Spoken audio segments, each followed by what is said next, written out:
Elas estão chegando, nós estamos chegando para celebrar ao nosso Deus. E hoje, de uma forma especial, nós celebramos como Igreja Evangélica de Confissão Luterana no Brasil 40 anos de ordenação de mulheres dentro desta igreja. Mulheres em seu ministério como pastoras, catequistas, diáconas, diaconisas e missionárias. Que possamos dar graças a Deus por esse espaço, por podermos celebrar, ministrar a palavra de Deus. E assim, que este culto seja uma graça de Deus para você, para todos e todas nós. Assim celebramos em nome do Pai, do Filho e do Espírito Santo. Amém. Compartilho o Salmo 147 que diz: Aleluia! É bom cantar louvores ao nosso Deus. É agradável e certo louvá-lo. O Senhor Deus está construindo de novo Jerusalém. Ele está trazendo de volta o seu povo, que foi levado como prisioneiro para outro país. Ele cura os que têm o coração partido e trata dos seus ferimentos. Foi ele quem resolveu quantas estrelas deviam existir e chama cada uma pelo nome. Deus, o Senhor nosso, é grande e poderoso. A sua sabedoria não pode ser medida.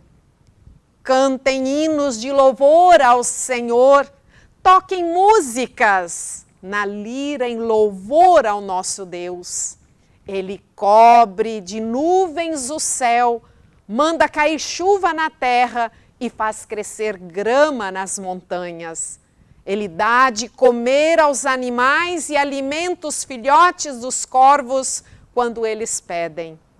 O que agrada a Deus são as pessoas que o temem e põem a sua esperança no seu amor. E nós por temermos e esperarmos em Deus, a Ele oramos. Oremos.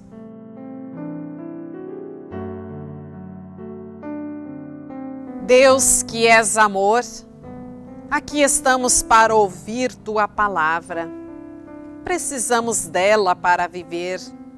Fala conosco e ajuda-nos para que possamos responder com fé e confiança. Agradecemos-te por pertencermos ao Teu povo, o povo de Jesus. Dá-nos o Teu Santo Espírito a nos fortalecer em criatividade, ânimo e fé no viver de cada dia. Aquiete-nos agora para ouvir Tua palavra e crer mais em Ti, ó Trino Deus. Amém. Alegrai-vos sempre no Senhor.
Hoje trago para vocês uma palavra de Lucas, capítulo 21, versículos 5 a 19. Um texto meio longo, meio não, ele é um tanto quanto longo, mas ele traz algo sobre a nossa realidade. É um texto apocalíptico de Jesus, que fala do fim dos tempos. E é uma palavra também como a de Lucas, lembrando que Lucas, ele foi o último dos evangelhos a serem escritos junto com Atos dos Apóstolos. Então ele provavelmente foi escrito aí no ano 70, 80 depois de Cristo, ou seja, vamos imaginar aí uns 40 anos após a morte e ressurreição de Jesus. E ele traz ainda outras histórias de um contexto diferenciado dos demais, onde ali já existia uma grande perseguição aos cristãos, às famílias então que se convertiam ao cristianismo dentro do mundo judaico da época. E para esta comunidade, para este povo, a palavra de Lucas capítulo 21, versículos 5 a 19 diz o seguinte: algumas pessoas estavam falando de como o templo era enfeitado com bonitas pedras e com as coisas que tinham sido dadas como ofertas. E então Jesus disse: chegará o dia em que tudo isso que vocês estão vendo será destruído, e não ficará pedra sobre pedra. Aí eles perguntaram: mestre, quando será isso? Que sinal haverá para mostrar quando é que isso vai acontecer?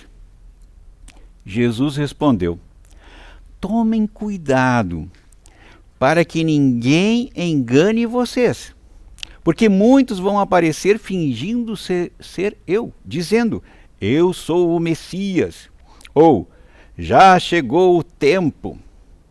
Porém, não sigam essa gente.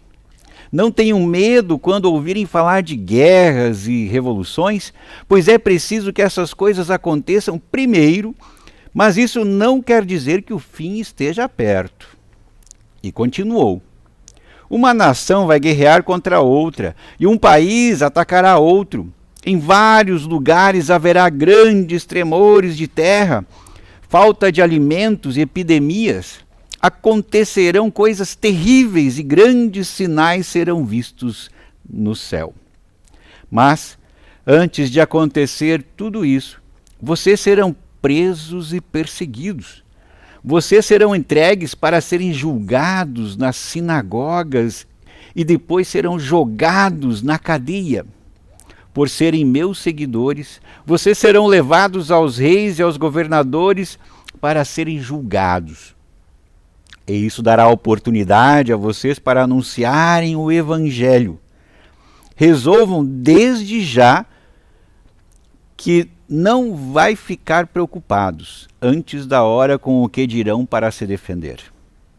Porque eu lhes darei palavras e sabedoria que os seus inimigos não poderão resistir nem negar.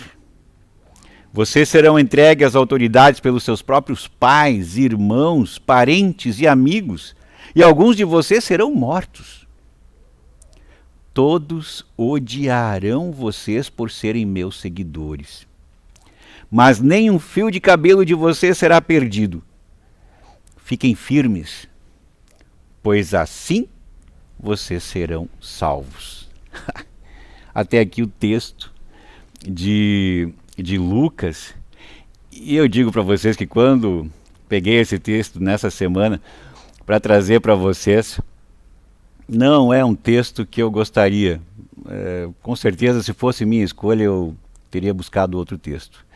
Porque é difícil num momento desse, até por todas essas questões que nós estamos vendo tantos sinais desses, que a impressão, creio que você também teve a impressão, quando eu li o texto, nossa, está acontecendo tudo isso, e o tempo está próximo. E aí Jesus diz: não, isso não significa ainda que o reino está para chegar amanhã. Vai demorar um pouco tempo, vai demorar um tempo a mais, porque é no tempo de Deus. Mas lembre-se que para que você consiga a sua salvação, nós devemos saber de que lado nós estamos, qual a guerra que nós queremos lutar, de que lado nós estaremos como cristãos e cristãs, diante da realidade, diante da sociedade em que vivemos. Nós vivemos tempos, eu diria, apocalípticos, guerras em muitos lugares, famílias agora, nesse tempo de política, sendo divididas aí por questões de um é de um lado, outro é de outro. Muitas coisas ruins acontecendo em nosso meio. E, digo mais, nós somos um país cristão, de maioria cristã.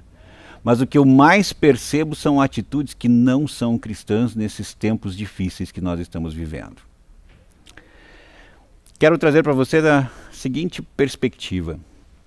Aqui Jesus diz, olha, vocês devem ter a oportunidade de falarem sobre o Evangelho, de anunciarem esse Evangelho. E não se preocupem que eu ajudarei vocês e colocarei palavras em sua boca para ajudar a compreender e fazer com que as pessoas compreendam a boa nova. Boa nova é o Evangelho, Evangelium, né? Também no latim e no grego. E essa boa nova, o que é ela? Como discernir essa boa nova diante da nossa realidade? E aqui eu quero trazer para vocês uma palavra que vem do grego, que é a palavra diabo. Olha, uma palavra difícil, ninguém gosta muito dela. Quando a gente fala coisas do diabo, isso é coisa, o diabo está ali. Isso é o diabo falando no nome daquela pessoa, e assim vai. Lembrando que o diabo, ele é literalmente um lobo em pele de cordeiro. Ou seja, ele tem todas as faces. Ele pode estar do nosso lado, ele pode ser nosso melhor amigo, pode fazer parte da nossa família. Inclusive, Jesus diz aqui, até muitas vezes dentro da família a gente vai colocar essas discussões, porque o Evangelho, a verdadeira palavra de Deus, ela exige atitude da gente. Nós não podemos nos omitir diante das realidades. E quando nós não nos omitimos, nós encaramos as dificuldades, nós também, com certeza, teremos as nossas encrencas. Ou seja, vamos ter as nossas guerras pessoais ou um enfrentamento, algumas discussões com pessoas em relação àquilo que nós colocamos como sendo a palavra de Deus. E confesso a vocês que até como pastor isso também não é fácil, mas muitas vezes necessário. Mas como eu disse, essa palavra diabo e o que é do capeta, né, que a gente também diz, a palavra diabo, ela significa aquele que atrapalha, aquele que acaba colocando discórdia em meio àquilo que seria algo bom. Ali no meio ele vai semear algo que vai fazer com que essas pessoas fiquem umas contra as outras. Isso é o diabo. O diabo é aquele que, no meio do que é bom, é o joio no meio do trigo. Vamos colocar dessa maneira. Eu diria que isso é uma escolha de cada um de nós. De que lado nós estamos? Se eu perguntar para você, você vai dizer, estou do lado de Deus, pastor. Sempre estou do lado do Evangelho. Eu também.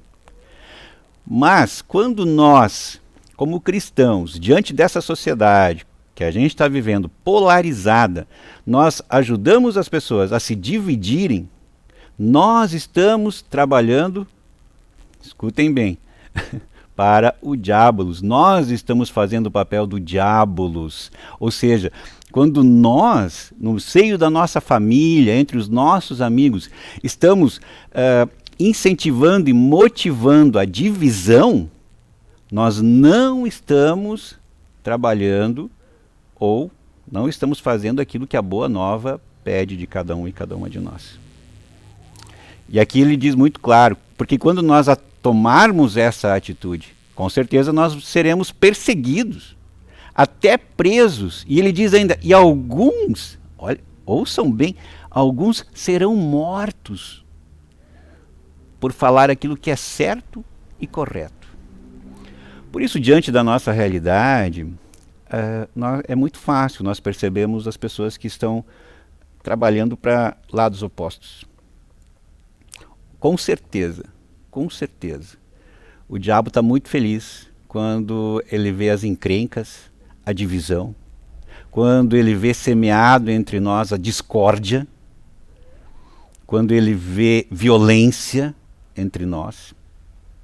Isso é semente daquilo que ele adora.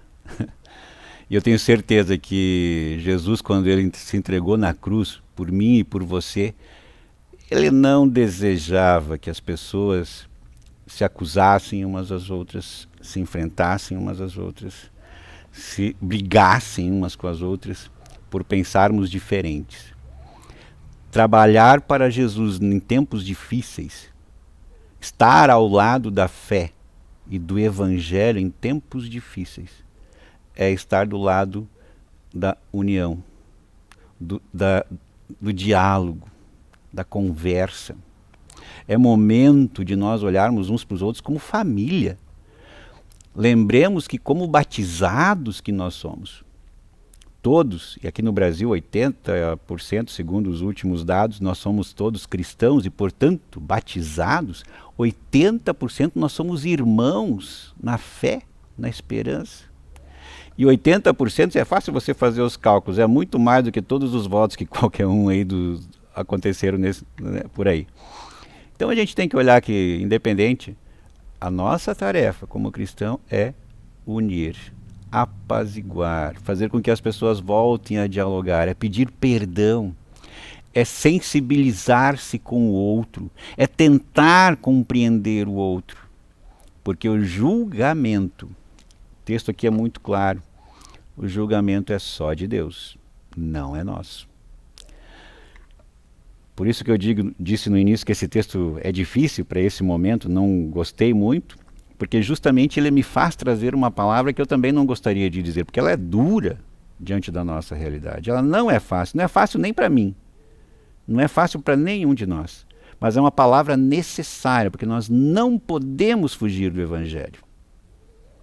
O Evangelho é acolhimento, o Evangelho é nós como uma grande família de diferentes que somos, de pensamentos, de atitudes, é de diálogo e acolhimento, e principalmente respeito. Jesus respeitou todas as pessoas, e nós devemos fazer o mesmo. Jesus conversou com todas as pessoas que pensavam diferente dele. Serve de exemplo para cada um de nós. Por isso, saibamos de que lado estamos. Façamos uma reflexão e pensemos de que lado nós estamos. As nossas atitudes estão sendo cristãs? A pergunta fica no ar porque a resposta é de cada um de vocês. A resposta também é minha. E que essa reflexão possa mudar quando a gente está fazendo alguma coisa errada e nos redirecionar. Porque a conversão, conforme o Lutero diz para a palavra, ela tem que ser diária e não só apenas em um momento da nossa vida. Jesus é o meu bom pastor. E ele não é meu bom pastor só no culto, não é bom pastor só no momento da minha oração, mas ele é meu bom pastor nas minhas atitudes. E que ele nos dê sabedoria para isso. Amém.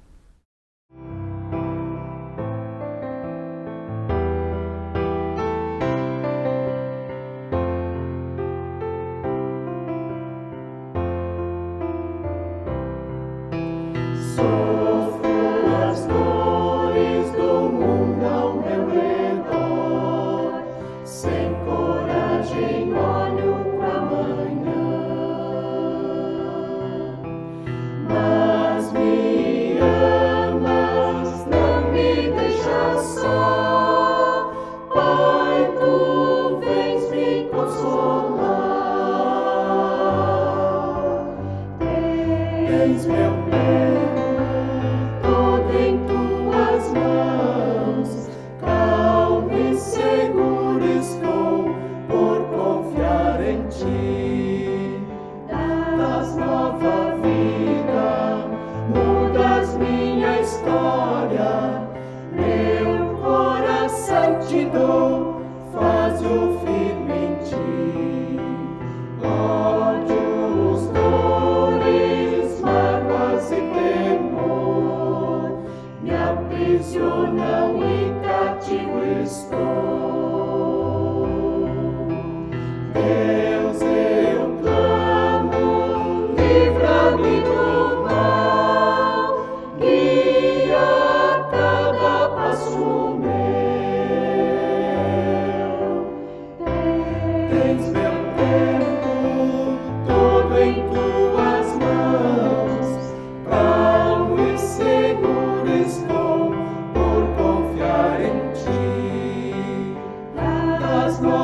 tudo em tuas mãos. Calmo e seguro estou por confiar em ti. Das nova vida, mudas minha história. Meu coração te dou, faz-o firme em ti.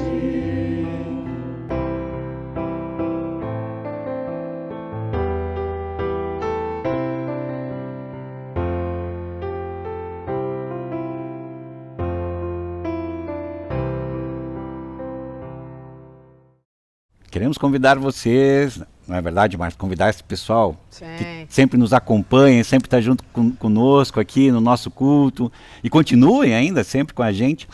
Convidar você para fazer a sua oferta. A oferta de hoje é para o trabalho com crianças dentro da nossa comunidade.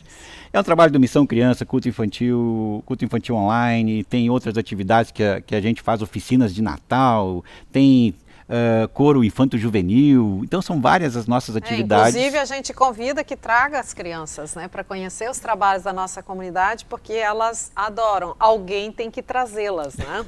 E aí precisa dos adultos, aí precisa de você fazer um testemunho, dar um testemunho, trazendo essas crianças também para aprenderem sobre a palavra, estarem aqui vivenciando comunidade, porque vamos ser bem sinceros, né, Márcia? A gente é ministro, porque desde pequeno a gente teve esse contato com igreja, com comunidade, desde a nossa infância. Então que façamos isso também com as nossas crianças. E, com certeza, que bênçãos também sejam vindas sobre vocês que nos apoiam com suas ofertas nesse trabalho. Tem o QR Code aí, você pode fazer então a sua oferta. E que bom que você nos acompanhe, que assim possamos continuar com nossas atividades online, também presenciais. A nossa comunidade é uma diversidade de atividades, celebrações, onde você pode se achegar, se sentir acolhido e principalmente abraçado e abraçada por este Deus que te ama. E a este Deus nós também nos achegamos em oração. Oremos.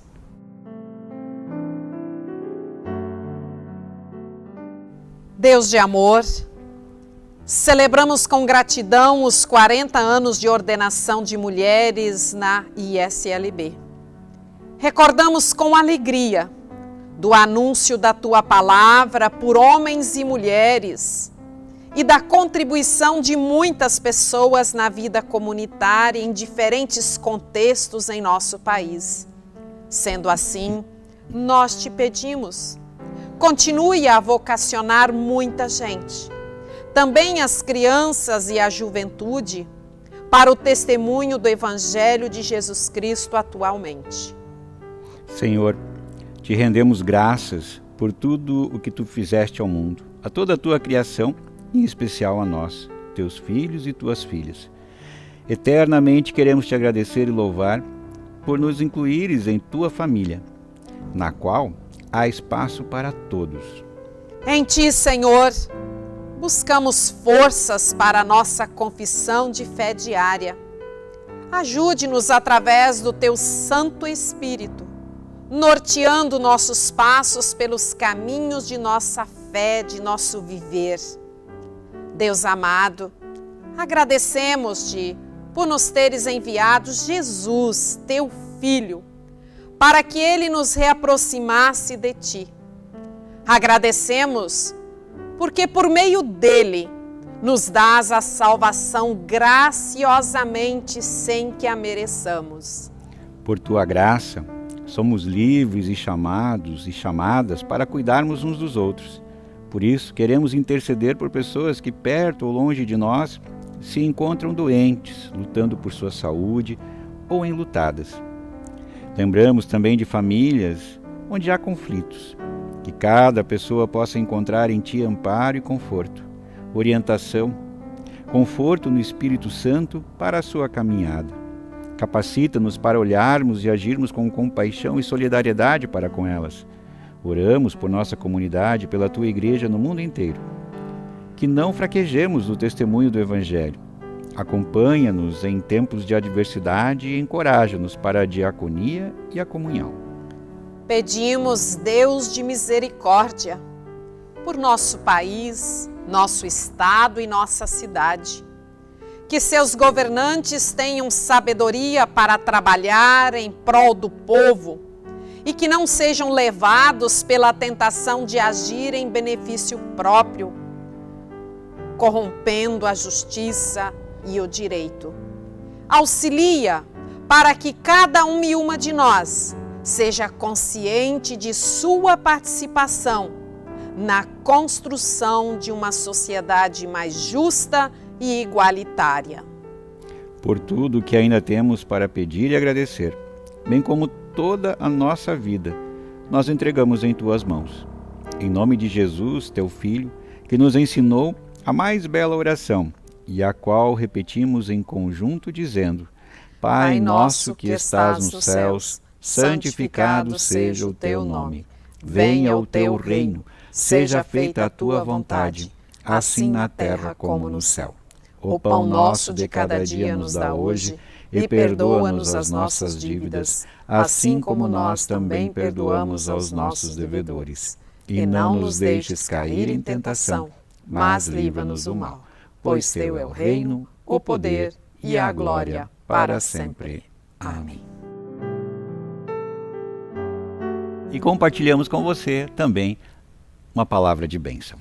Que o Senhor vos abençoe e vos guarde, que o Senhor faça resplandecer o seu rosto sobre vós e tenha misericórdia de vós. Que o Senhor sobre vós levante a sua face e vos dê a paz. Ide e servi ao Senhor. Amém. Ir na paz, que nós possamos sentir esta paz em nós, dentro de nós, e que sejamos instrumentos nesta paz. Amém. Como este canto que nós ouviremos, dá-nos esperança e paz. Que assim possa ser. E também deixamos um abraço da paz em Jesus Cristo.